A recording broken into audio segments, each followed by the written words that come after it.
الحمد لله نحمده ونستعينه ونستغفره ونؤمن به ونتوكل عليه ونعوذ بالله من شرور أنفسنا ومن سيئات أعمالنا من يهده الله فلا مضل له ومن يضلل فلا هادي له ونشهد أن لا إله إلا الله وحده لا شريك له ونشهد أن سيدنا ونبينا مولانا محمدا عبده ورسوله أما بعد فقد قال الله تبارك وتعالى في القرآن المجيد والفرقان الحميد أعوذ بالله من الشيطان الرجيم بسم الله الرحمن الرحيم يا أيها الذين آمنوا كتب عليكم الصيام كما كتب على الذين من قبلكم لعلكم تتقون وقال تعالى شهر رمضان الذي أنزل فيه القرآن هدى للناس وبينات من الهدى والفرقان فمن شهد منكم الشهر فليصمه ومن كان مريضا أو على سفر فعدة من أيام أخر وقال النبي صلى الله عليه وسلم قال الله تبارك وتعالى الصوم لي وأنا أجزي به وقال الصوم لي وأنا أجزى به او كما قال نبینا علیہ الصلوۃ والسلام۔ محترم و معزز سامعین، رمضان المبارک کا یہ پہلا جمعہ ہے۔ یہ اللہ رب العزت کا بہت بڑا کرم ہے کہ اللہ رب العزت نے ہمیں اس ماہ مبارک کی سعادتوں سے، اس کی برکتوں سے، اس کے انوارات سے، اس کے برکات سے مستفید ہونے کی توفیق بخشی ہے۔ اللہ رب العزت جس کو چاہے عطا فرماتا ہے اور جس کو چاہے محروم کر دیتا ہے۔ رمضان کا یہ مبارک مہینہ اللہ رب العزت نے اس مہینے کے تعلق سے ارشاد فرمایا ہے کہ یا ایھا الذین آمنوا کتب علیکم الصیام کما کتب علی الذین من قبلکم لعلکم تتقون۔ دو چیزیں قرآن مجید کی اس آیت میں بیان کی گئی ہیں۔ پہلی تو یہ کہ اے ایمان والو، تمہیں بھی رمضان دیا گیا جیسا کہ پچھلے لوگوں کو بھی رمضان دیا گیا تھا، یعنی کہ جس طریقے سے تم پر روزوں کو فرض کیا گیا ہے اسی طریقے سے تم سے پہلی امتوں پہ بھی روزوں کو فرض کیا گیا تھا۔ اور اس کے بعد میں اللہ رب العزت نے روزوں کا جو مقصد بیان فرمایا ہے وہ مقصد ہے لعلکم تتقون، تاکہ تم متقی اور پرہیزگار بن جاؤ، اللہ سے ڈرنے والے بن جاؤ۔ یہ روزے کا مقصد ہے۔ بھوکا اور پیاسا رکھنا مقصد نہیں ہے، خواہشات سے روکنا مقصد نہیں ہے، حلال چیزوں کو بھی استعمال انسان نہیں کر سکتا، حلال چیزوں سے روکنا مقصد نہیں ہے۔ بھوک لگی تو بھوک کو مٹانے کے واسطے کھانے کی ضرورت پڑتی ہے، کھانے سے روکنا مقصد نہیں ہے۔ پیاس لگتی ہے تو انسان پانی پینا چاہتا ہے، پیاس سے روکنا مقصد نہیں ہے۔ مقصد جو ہے وہ اللہ کا تقوی دل میں آ جائے اور اللہ کا ڈر اور اللہ کا خوف دل میں آ جائے، یہ اس ماہ مبارک کا مقصد ہے جو اللہ رب العزت نے بیان کیا ہے۔ اس واسطے ہمیں بھی کوشش یہی کرنی چاہیے کہ اس ماہ مبارک میں ہم جتنا ہو سکے اپنے دل میں اللہ کے خوف کو پیدا کریں، اللہ کا ڈر پیدا کریں، اور اللہ کے دیکھنے کا جو خیال اور جو یقین ہے وہ ہمیں اپنے دلوں میں پیدا کرنے کی کوشش کرنی ہے۔ یہ اس ایک مہینے میں پریکٹس ہم کرتے ہیں، لیکن جیسے ہی رمضان کا مہینہ چلا جاتا ہے ہم بھول جاتے ہیں کہ ہمیں رمضان میں سکھایا کیا گیا تھا۔ رمضان میں سکھایا یہ گیا تھا کہ ایک بندہ روزے دار جو روزے کی حالت میں تھا، اس کو بھوک لگتی ہے، اس کو پیاس لگتی ہے، گھر میں جاتا ہے، تنہائی میں کوئی دیکھنے والا بھی نہیں ہوتا، فریج میں ایک سے اچھے قسم کا پھل اس کے پاس موجود ہوتا ہے، ایک سے ایک اچھا جو ہے نا اس کے پاس شربت موجود ہوتا ہے، گھر بالکل بند ہے، گھر میں کوئی نہیں ہے، بیوی باہر گئی ہوئی ہے، بچے باہر گئے ہوئے ہیں اور کوئی دیکھنے والا بھی نہیں ہے، تنہا گھر میں ہے، کھانے پینے کا پورا سامان موجود ہے، پیاس کو بجھانے کا پورا سامان موجود ہے، لیکن اس کے باوجود یہ اٹھا کر کسی ایک فروٹ کا چھوٹا سا ٹکڑا اپنے منہ میں نہیں ڈالتا، کسی شربت کا ایک گھونٹ اپنے منہ میں نہیں لیتا۔ کیوں؟ اس لیے کہ اس نے اپنے آپ کو یہ یقین دلا دیا ہے کہ دنیا والے کوئی نہیں دیکھ رہے، لیکن میرا اللہ مجھ کو دیکھ رہا ہے، میرا اللہ مجھ کو دیکھ رہا ہے، کوئی نہیں دیکھے پرواہ نہیں۔ سال کے 11 مہینے وہ رہے گا گناہگار، سال کے 11 مہینے وہ نماز نہیں پڑھ رہا تھا ہوگا، صرف جمعہ کو جمعہ پڑھ رہا تھا ہوگا، سال کے 11 مہینے وہ غلط طریقے پر چل رہا تھا ہوگا، جھوٹ بول رہا تھا ہوگا، حرام کما رہا تھا ہوگا، جو کچھ بھی غلط کام کر رہا تھا سال کے 11 مہینے۔ لیکن جیسے ہی رمضان کا مہینہ آتا ہے تو اس کے دل میں بھی یہ تقوی آ جاتا ہے، اس کے دل میں بھی اللہ کا یہ خیال آ جاتا ہے کہ اللہ کے دیکھنے کے خیال سے وہ کہتا ہے کہ دنیا والے نہیں دیکھ رہے لیکن میرا اللہ مجھ کو دیکھ رہا ہے، اور مجھے دنیا والوں کو نہیں بتانا ہے، اللہ کو بتانا ہے۔ یہ 1 مہینے کی پریکٹس رمضان ختم ہوتے ہی بھول جا رہے ہیں، رمضان کے ختم ہوتے ہی بھول جا رہے ہیں۔ رمضان کے ختم ہونے کے بعد بھی ہمیں اس چیز کو اپنے سامنے رکھنا ہے کہ میرے پورے کے پورے اعمال اللہ دیکھ رہا ہے، دنیا والے نہیں دیکھ رہے۔ دنیا والے دیکھیں گے تب بھی کوئی بدلہ دینے والے نہیں، اللہ دیکھے گا تو اللہ ایک ایک عمل پر بدلہ دینے والا۔ تو جس طریقے سے اس کو رمضان کے مہینے میں خیال آ رہا ہے کہ میرا اللہ مجھ کو دیکھ رہا ہے، روزہ نہیں توڑتا، کیوں؟ اللہ ناراض ہو جائے گا، اللہ دیکھ رہا ہے۔ جب رمضان کے باہر کوئی گناہ کرنے کا موقع آئے تو اس کو پھر یہ خیال آئے گا کہ میرا اللہ تو مجھ کو دیکھ رہا ہے، اللہ کہاں چلا گیا؟ میں تنہائیوں میں بیٹھ کر گناہ کروں تب بھی کوئی نہیں دیکھ رہا تو نہیں دیکھ رہا، میرا اللہ مجھ کو دیکھ رہا ہے۔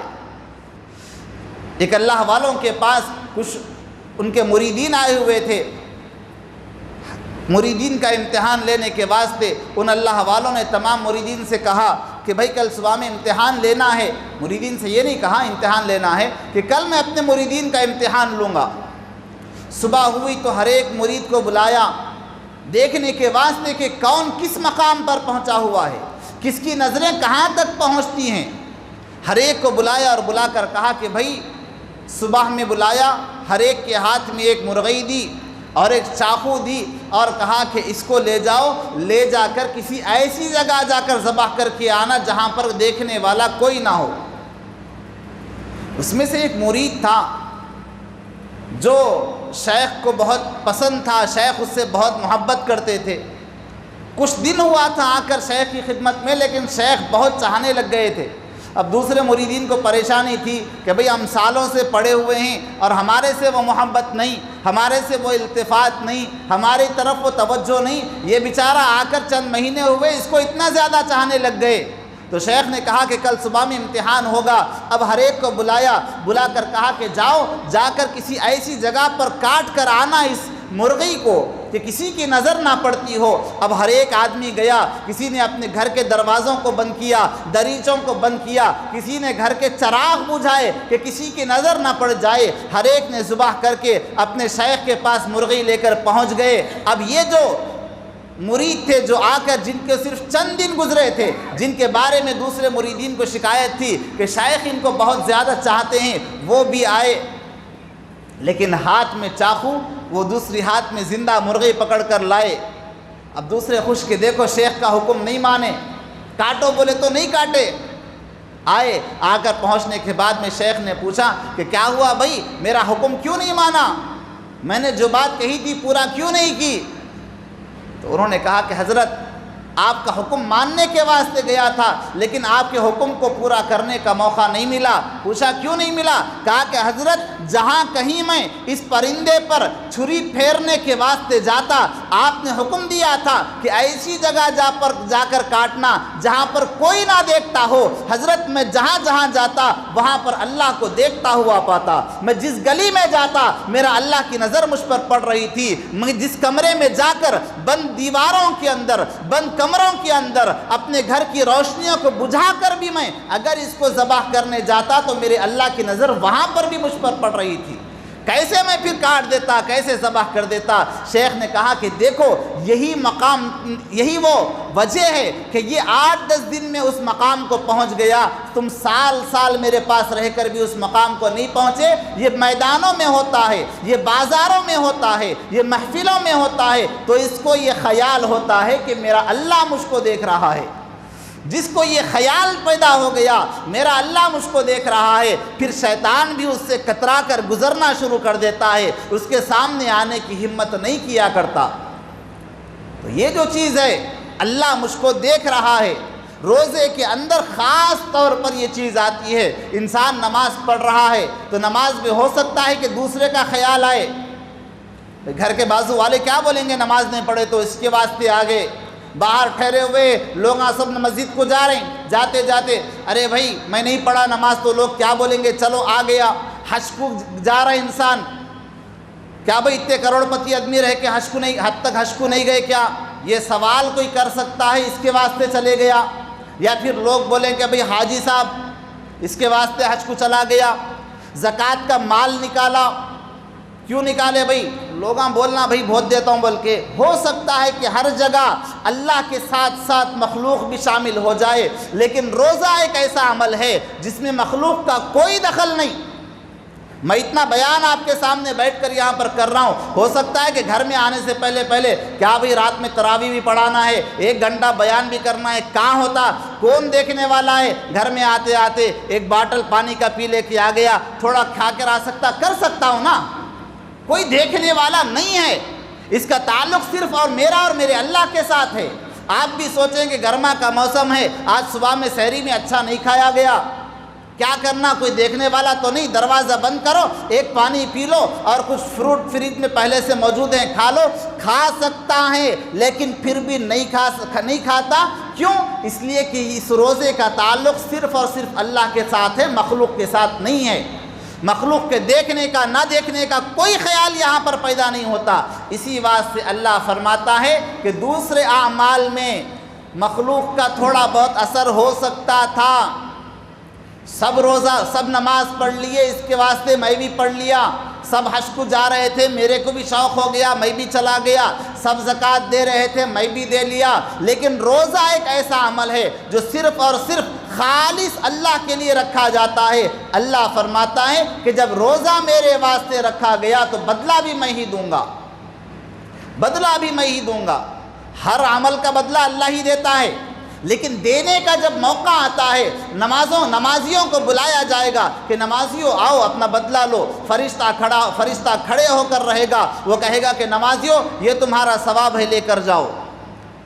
صدقے کا ثواب، فرشتہ کھڑے ہو کر پکارے گا باب الصدقے پر، آؤ آؤ صدقہ دینے والے آؤ، تمہیں یہاں سے جانا ہے، تمہارا ثواب یہاں تقسیم کیا جا رہا ہے۔ دوسرا جو ثواب ہوگا، ہر ایک ثواب کے واسطے الگ جگہ پر فرشتے تقسیم کر رہے ہوں گے، لیکن جب روزے دار کو روزے کا ثواب دینے کا موقع آئے گا، فرشتے کہیں گے، اللہ کہے گا فرشتوں سے، فرشتوں میرے بندے نے روزہ تمہارے واسطے رکھا تھا یا میرے واسطے رکھا تھا؟ فرشتے عرض کریں گے اللہ تیرے واسطے رکھا تھا۔ اللہ کہے گا فرشتوں ہٹ جاؤ، یہ میرا اور میرے بندے کا معاملہ ہے، بندے نے روزہ میرے واسطے رکھا تھا، بندے کو بدلہ میں ہی دوں گا اپنے ہاتھ سے۔ حضرات مفسرین اکرام نے، محدثین اکرام نے لکھا ہے کہ روزہ ایک ایسا عمل ہے کہ جس کا بدلہ اللہ رب العزت خود اپنے ہاتھوں سے دیں گے، اور جب بندہ جنتی، یہ روزے دار بندہ جب اپنے روزے کا بدلہ لینے کے واسطے جائے گا تو اللہ کا دیدار اس کو نصیب ہو جائے گا۔ دوسری عبادتوں پر اللہ کا دیدار ملنا یقینی نہیں، اس لیے کہ وہ تو ادھر تقسیم ہو رہا ہے، نمازوں کا ثواب ادھر مل رہا ہے، صدقے کا ثواب ادھر مل رہا ہے، حج کا ثواب ادھر مل رہا ہے، زکوٰۃ کا ثواب ادھر مل رہا ہے، لیکن روزے کا جو ثواب ہے جب اس کو تقسیم کرنے کا موقع آئے گا، اللہ فرمائے گا کہ میں دوں گا۔ جب روزے دار اللہ کے پاس آئے گا، اللہ پہلے اپنا دیدار کرائے گا، اس کے بعد میں روزے کا ثواب عطا کرے گا۔ اتنی بڑی اہم چیز ہے یہ روزہ۔ اسی روزے کے تعلق سے رسول اللہ صلی اللہ علیہ وسلم نے ارشاد فرمایا کہ 2 چیزیں ہیں جو بہت جھگڑالو ہیں، اللہ سے جھگڑا کرنے والی۔ اللہ کی ذات تو وہ ذات کہ جس اللہ کے سامنے قیامت کے دن انبیاء کھڑے ہوتے ہوئے گھبرائیں گے، ہر نبی پریشان ہوں گے، ہاں یا ربی نفسی یا ربی نفسی، اللہ میرا کیا بنے گا، میرا کیا بنے گا۔ انبیاء پریشان ہوں گے، صحابہ پریشان ہوں گے، اولیاء پریشان ہوں گے، متقی پریشان ہوں گے، نیک لوگ پریشان ہوں گے۔ اس اللہ کے سامنے کھڑے ہوتے ہوئے کسی کو بات کرنے کی ہمت نہیں ہوتی۔ اللہ خود قرآن میں فرماتا ہے جب تک ہم اجازت نہ دیں بات کرنے کی، کسی کو بات کرنے کی ہمت نہیں، کسی کو بات کرنے کی طاقت نہیں۔ یہ تو عام لوگوں کا حال ہے، دوسرے لوگوں کا حال ہے، لیکن دو چیزیں ایسی ہیں جن کو اللہ رب العزت نے خاص فضیلت دی ہے۔ یہ صرف بات نہیں کریں گے، اللہ کے ساتھ جھگڑا کریں گے، صرف بات نہیں، لڑیں گے اللہ کے ساتھ۔ اور میں نہیں کہہ رہا، حدیث کی بات ہے، رسول اللہ صلی اللہ علیہ وسلم نے ارشاد فرمایا دو قسم کے جھگڑالو لوگ ہیں، دو چیزیں ہیں جو بڑی جھگڑالو ہیں۔ ان میں سے ایک ہے روزہ، جو بندے کو قبر میں جب بندے کو رکھ دیا جاتا ہے تو قبر میں رکھنے کے بعد میں رشتہ دار چلے جاتے ہیں، منکر نکیر سوال کرنے کے واسطے آتے ہیں۔ اگر بندہ برا ہوگا، اس کے کچھ اعمال برے ہوں گے، اس کے اعمال کا بدلہ خبر میں ہی دیا جانا شروع کرے گا۔ ایک طرف سے روزہ اٹھ کر آئے گا، اللہ اس کو شکل دے گا، جو شکل اللہ کو دینی ہے وہ شکل دے گا۔ وہ روزہ کھڑا ہوگا اور کھڑا ہو کر اللہ سے بحث کرے گا، اللہ سے لڑائی کرے گا، اللہ سے جھگڑا کرے گا، اے اللہ کیسا تو عذاب دے رہا ہے۔ حدیث کے الفاظ ہیں، وہ قرآن روزہ اٹھ کر عرض کرے گا اے اللہ تو کیسے اس کو عذاب دے سکتا ہے، حالانکہ یہ وہ بندہ ہے جس نے میری وجہ سے گرمی کی شدت میں، پیاس کی حالت میں ایک گھونٹ پانی اپنے گلے سے نہیں اتارا تھا، میں نے اس کو روکے رکھا تھا۔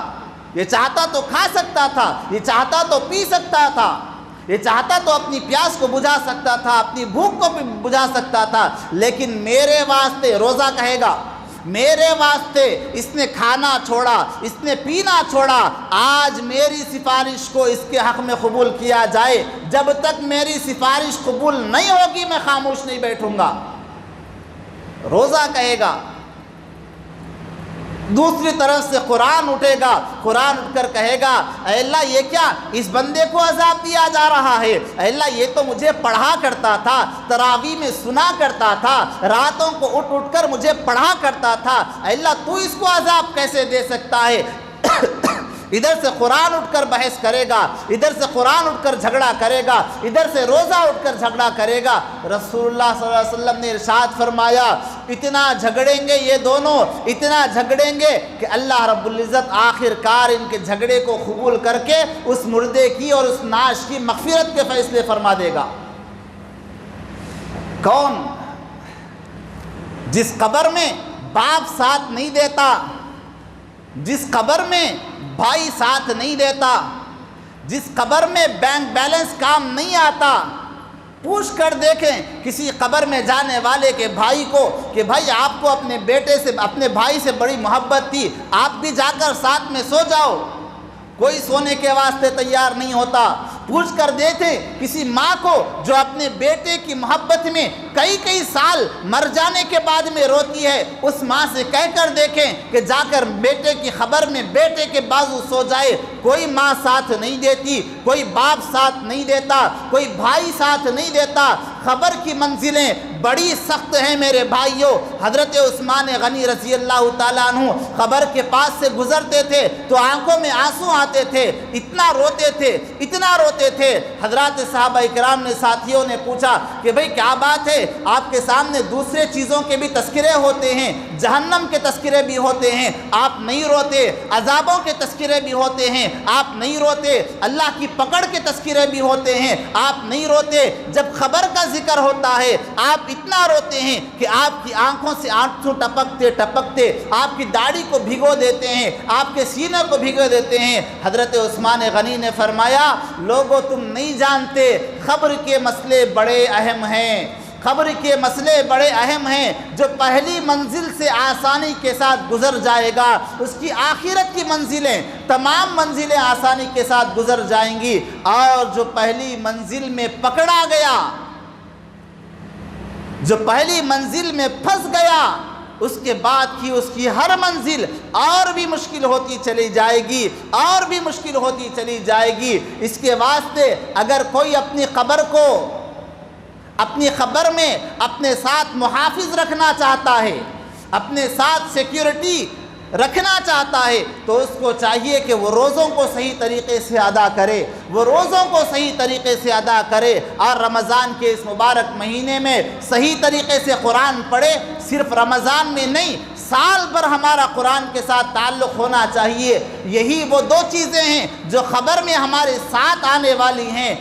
بینک بیلنس یہیں کا یہیں پڑا رہ جائے گا، پراپرٹیاں یہیں کی یہیں پڑی رہ جائیں گی۔ بڑے سے بڑا مالدار ہو، بڑے سے بڑا کروڑ پتی ہو، بڑے سے بڑا ارب پتی ہو، اس کو کام آنے والا یا اس کے ساتھ آنے والا وہی 500 روپئے کا کفن ہے۔ ایک غریب مرتا ہے، اس کو بھی اسی 500 روپئے کے کفن میں دفن کیا جاتا ہے۔ ایک ارب پتی مرتا ہے، اس کو بھی اسی 500 روپئے کے کفن میں دفن کر دیا جاتا ہے۔ دنیا کا مال ساتھ میں آنے والا نہیں ہے، یہ ہمارے اعمال ہیں جو ہمارے ساتھ آنے والے ہیں۔ یہ قرآن ہے جو ہمارے لیے خبر میں آ کر جھگڑا کرے گا، جہاں کوئی نہیں پوچھتا۔ قرآن نے کیا نقشہ کھینچا ہے؟ یوم یفر المرء من اخیہ وامہ وابیہ وصاحبتہ وبنیہ۔ قیامت کا دن تو ایسا دن ہوگا کہ جس دن بھائی بھائی سے بھاگے گا، بیوی کہے گی میں تجھے نہیں پہچانتی، وہ بیٹے جن کے بہترین فیوچر کے واسطے یہ زندگی بھر اپنی خواہشات کو دباتا رہا، کبھی نیا کپڑا نہیں خریدتا تھا، کبھی نئی گاڑی نہیں خریدتا تھا تاکہ میرے بچے اچھا پڑھیں، میرے بچوں کو اچھا کھلاؤں، میرے بچوں کو اچھا پہناؤں۔ باپ کبھی نہیں خریدتا تھا، خود کی بیماریوں کو چھپائے رکھتا تھا کہ بھئی مجھے بلڈ پریشر ہے، مجھے ہارٹ ہے، اگر بچوں کو پتہ چل جائے گا میرا آپریشن کرائیں گے، خرچہ ہو جائے گا، میرے بچے کی خواہشات کیسے پورا ہوں گے۔ اتنی قربانیاں دینے والا باپ جب قیامت میں اپنے بیٹے کو پکار کر آواز دے گا، اے میرے بیٹے دنیا میں تیری واسطے میں نے اپنی پوری خواہشات کو چھوڑ دیا تھا، دنیا میں تیرے واسطے میں نے تیری خواہشات کے واسطے اپنی ضروریات کو چھوڑا تھا، خود بھوکا رہتا تھا، تیرا پیٹ پالتا تھا، اے میرے بیٹے آج مجھے تیری ضرورت ہے، دو نیکیوں کی ضرورت ہے، رک جا۔ بیٹا کہا کہ او ابا جان دنیا کے رشتے دنیا میں ختم ہو گئے، یہاں پر میں تمہارا کوئی ساتھ دینے والا نہیں۔ ایسے ماحول میں ساتھ دینے والا قربان جائیں اپنے نبی پر جنہوں نے ہمیں بتلایا کہ کون ساتھ دینے والا ہے، کون ساتھ چھوڑنے والا ہے۔ ہمیں آسانی سے بتلا دیا گیا کہ یہ چیزیں تم اپنے ساتھ میں رکھو، خبر میں کام آئیں گی، قیامت میں کام آئیں گی۔ یہ دو چیزیں ہیں، ایک تو روزہ اور دوسرا قرآن۔ ان دو چیزوں کو مضبوطی کے ساتھ تھام لیں۔ رمضان کے اس مہینے میں اچھے طریقے سے روزے رکھنے کی کوشش کریں، گرمی کی شدت کو برداشت کریں اور خوشی خوشی برداشت کریں۔ یہ نہیں کہ اللہ پر احسان ہو رہا ہے، یہ تو اس کا کرم ہے کہ اس نے مجھے روزہ رکھنے کی توفیق دی، ورنہ تو کتنے لوگ ایسے ہیں روزہ رکھنا چاہتے ہیں لیکن روزہ نہیں رکھ پاتے۔ یہ اس کا کرم ہے کہ اس نے مجھے چنا ہے کہ میں اس کے واسطے روزہ رکھوں۔ تو یہ دو چیزوں کو بہت خاص طور پر خیال رکھنے کی ضرورت ہے، اور قرآن مجید کی بے حرمتی سے بچیں۔ اپنی بات کو ختم کرنے چلا ہوں، قرآن مجید کی بے حرمتی کرنے سے بچیں۔ قرآن کا سننا رمضان کے مبارک مہینے میں تراویح کا سننا سنت مؤکدہ ہے، فرض نہیں ہے، لیکن قرآن کی بے حرمتی کرنا گناہ ہے، گناہ۔ اور میں آپ کو یہ بات اس واسطے عرض کر رہا ہوں، اللہ نے فرمایا کہ جب قرآن پڑھا جائے تو غور سے سنو، اپنے کاموں کو بند کرو۔ اور دہے کے نام پر ہمارے جو مسجدوں میں باہر جہاں کہیں پر بھی 10 دن میں قرآن پڑھایا جا رہا ہے، یا پھر مسجدوں میں بھی ہو 1.5 پارہ پڑھایا جا رہا ہے، 1 پارہ پڑھا جا رہا ہے، بعض نوجوان جن کے تعلق سے باتیں سننے میں آئی کہ اس طرف امام صاحب مصلی پر کھڑے ہو کر اللہ کا کلام پڑھا رہے ہیں اور پیچھے نوجوان فون نکال کر کرکٹ کا اسکور چیک کرتے ہوئے بیٹھے ہیں، جب امام رکوع میں جاتا ہے یہ رکوع میں آتے ہیں، خدا کی قسم یہ قرآن کی بے حرمتی ہے، یہ قرآن کی بے عزتی ہے۔ اگر آپ نہیں پڑھ سکتے نہ پڑھیں، لیکن کم از کم قرآن کی بے حرمتی ہرگز نہ کرے، اس سے اللہ رب العزت خوش نہیں ہوتا، ناراض ہو جاتا ہے۔ اس چیز کا خاص طور پر بہت خیال کریں۔ آخر میں ایک اور بات کہہ کے بالکل ختم کر رہا ہوں کہ بہت سے لوگوں کو گزشتہ مرتبہ کی شاید عادت پڑ چکی ہے گھروں میں نماز پڑھنے کی، اور وہ یہ سمجھ رہے ہیں کہ گھر میں جماعت کے ساتھ نماز پڑھ کے میں بہت اچھا کام کر رہا ہوں۔ رسول اللہ صلی اللہ علیہ وسلم کی حدیث سنیں، آپ نے ارشاد فرمایا میرا دل یہ چاہتا ہے کہ جب نماز کھڑی ہو جائے مؤذن پیچھے کھڑے ہو کر اقامت کہہ دے، اس کے بعد میں کسی ایک کا ہاتھ پکڑ کر مصلی پر کھڑا کر دوں، نماز پڑھانے کے واسطے کسی اور کو آگے بڑھا دوں اور پیچھے سے 2 صحابہ کو لے کر جاؤں اور جا کر ان لوگوں کے گھر تلاش کروں جو لوگ اپنے اپنے گھروں میں نماز پڑھ رہے ہیں، اس کے بعد میں لکڑیاں لا کر ان کے گھروں کو آگ لگا دوں۔ اتنی بڑی سخت وعید ہے گھروں میں نماز پڑھنے والوں کے واسطے۔ اس کے واسطے گھروں میں نماز پڑھنے کا جو ماحول، مجبوری کی صورتیں الگ تھیں۔ گئے سال خود ہی بولے نا مولانا پڑھو بول کے، وہ مجبوری کی صورتیں تھیں۔ مجبوری میں تو شراب پینا بھی حلال ہو جاتا ہے، مجبوری میں تو غلط جانور کا، بد جانور کا گوشت کھانا بھی حلال ہو جاتا ہے۔ وہ مجبوری کی صورتیں تھیں، اب مجبوریاں ختم ہوئیں۔ اگر کوئی آدمی بغیر کسی عذر کے جماعت کی نماز، مسجد کی نماز ترک کرتا ہے تو پھر وہ کبیرہ گناہ کر رہا ہے، بڑا گناہ کر رہا ہے۔ اس واسطے گھروں کی اگر کہیں پر جماعتیں ہو رہی ہوں، گھروں میں نمازیں چل رہی ہوں جماعت کے ساتھ، اس کو ختم کریں، مسجدوں کو پہنچیں اور مسجدوں میں پہنچ کر نمازوں کو ادا کریں۔ اللہ رب العزت ہم سب کو رسول اللہ صلی اللہ علیہ وسلم کی تعلیمات پر عمل کرنے کی توفیق عطا فرمائے۔ آمین۔ وآخر دعوانا الحمدللہ رب العالمین۔